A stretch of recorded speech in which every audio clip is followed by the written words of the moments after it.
YS Jaganmohan Reddy నిలువెత్తు అవినీతిలో కూరుకుపోయిన రాజకీయ నాయకుడు. ఇవాళ ఈ జగన్మోహన్ రెడ్డి తన అవినీతి బురదను తమిళనాడు ముఖ్యమంత్రి జోసెఫ్ విజయ్కే అంటిస్తున్నారా? జగన్మోహన్ రెడ్డితో అంటకాగితే ఎలాంటి విమర్శలు జోసెఫ్ విజయ్ ఎదుర్కోవాల్సి వస్తుందనే దానికి ఈ వీడియో ఒక ఎగ్జాంపుల్గా నిలుస్తుందండి. మనం ఈ ఫోటోలో చూస్తున్నాం జగన్మోహన్ రెడ్డి సోదరుడు అనిల్ రెడ్డితో జోసెఫ్ విజయ్ దిగినటువంటి ఫోటో. ఈ ఫోటో తర్వాత పెద్ద ఎత్తున తమిళనాడులో ఆయన విమర్శలు ఎదుర్కొంటూ ఉన్నారు.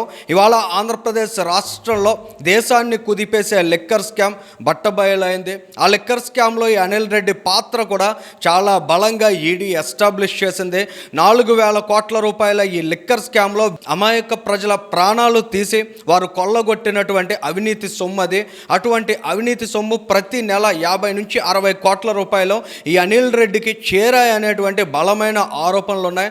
అటువంటి వ్యక్తితో ఈ జోసెఫ్ విజయ్ ఏ విధంగా ఫోటో దిగుతారో, ఇనీషియల్ మీటింగ్స్ ఒక ముఖ్యమంత్రిగా అటువంటి వ్యక్తుల్ని ఎలా కలుస్తారనేటువంటి ప్రశ్నలు ఇవాళ తమిళనాడు సోషల్ మీడియాలో పెద్ద ఎత్తున కనిపిస్తున్నాయి. సో దానికి సంబంధించినటువంటి ఒక పోస్ట్లో కంటెంట్ని మనం అబ్జర్వ్ చేస్తే, crores of people voted for TVK expecting a clean and corruption free government, but the CM's first set of meetings are now with people facing serious corruption allegations.